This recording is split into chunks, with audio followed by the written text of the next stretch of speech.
Part 2. But now I want to come to this important point.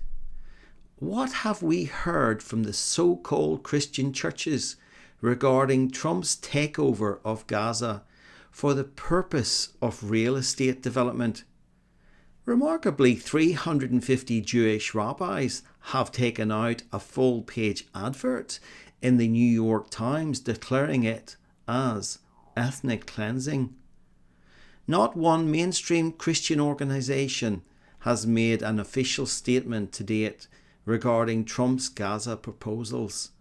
So far, I have only found one Christian YouTube channel who has mentioned it. Now, is this because they are so shocked by its illegality under international law, or are they still looking to see where it's mentioned in the Bible, which of course it's not? Sadly, it is for this reason.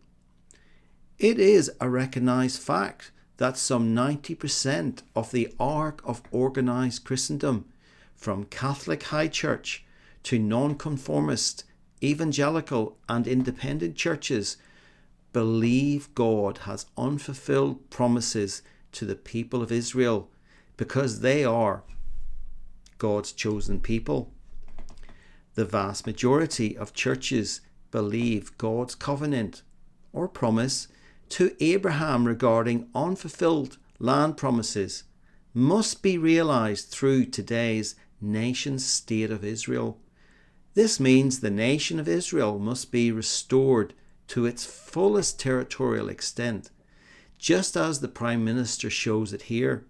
That is, from the river Euphrates to the Mediterranean Sea, as it was in the days of David and Solomon.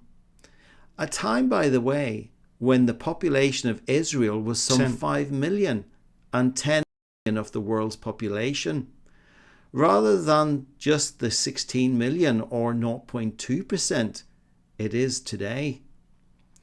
So the idea that a non-Jewish sovereign country like the United States of America can suddenly possess part of the promised land is simply unbiblical, anathema to these church bodies.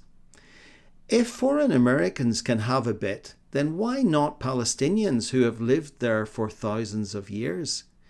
They are in a spin and can't get their heads, and more importantly, their Old Testament prophetic texts to fit with it. All these Christian organizations have been working behind the scenes these past 77 years to ensure Israel takes full control of Palestine, known to them as the Holy Land. Though a few may make noises of discomfort when Israel goes too far with its ruthless land annexation, torture and imprisonment, on the whole, they support whatever is necessary to further what they believe aligns with Old Testament prophetic texts regarding the restoration of Israel. Though they would never accept a Christian partaking in murder and theft, for some reason they excuse the modern state of Israel for every crime and un-Christ-like act imaginable. The Anglican Church has suspended people like the Reverend Stephen Sizer for his truthful spoken views on Israel and Zionism. Such is their dogma. The evangelical Christians in America are seen as the loudest supporters of this under the umbrella of Christian Zionism. Prophecy books like The Late Great Planet Earth by Hal Lindsey were read so pervasively in the 70s and 80s and offered such a complete narrative to explain the Cold War and developing Islamic terrorism, became widely disseminated and accepted by those unfamiliar with what the Bible really said. Ministers schooled in the new idea of the 20th century, dispensational theology, espoused in the Schofield Reference Bible, which had been sponsored by Jewish Zionist money, found their congregations eager to hear prophecy messages about the restored Israel rebuilt temple, and a secret rapture of the believers before, as Donald Trump would put it, all hell will break loose on earth.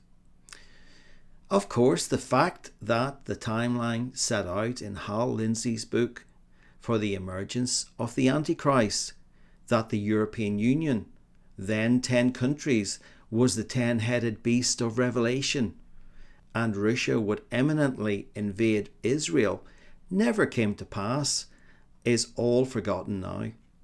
But the damage was done, and most pastors in evangelical churches hold to these nonsensical ideas. But though the arc of Christendom is so wide, with the extremes having diametrically opposite views on virtually every Bible chapter and verse, oil and water, when it comes to Israel, 90% of organised Christendom shares ardent support for a restored Israel and, more alarmingly, restored Old Covenant practices. With the recent sinking of all religions and development of Christian ecumenical thought, it cannot be ruled out that the largest Christian organisations will seek to merge with the Judaic religion itself, if they have not already secretly done so. By merge, I of course mean submit. This is because these so-called Christian bodies have come to believe that Christ failed in his mission to be the Jewish Messiah and the new covenant from God, so eloquently explained by Peter, Paul, John and all in the New Testament about the life of God's only Son, Jesus Christ, his selfless and atoning sacrifice on Calvary, and salvation by grace only through faith in him, is a mere parenthesis between first century destroyed Israel and a future restored Israel. Yes, the hierarchies of 90% of Christendom really believe this and teach it in their seminaries and Bible colleges in one form or another. It's like their dirty little secret. But it's not shared with the bulk of the congregants, whose knowledge of the Bible is very limited. Sadly, in their blindness, professing Christians today are only too willing to be kept in the dark, and research studies show most Christians today can't make up their mind if Jesus Christ was just a good man or a myth. Not the Son of God who performed real miracles and rose from the dead after a brutal death, who Christians are called to faith in as their only mediator and saviour, as so clearly stated in the scriptures.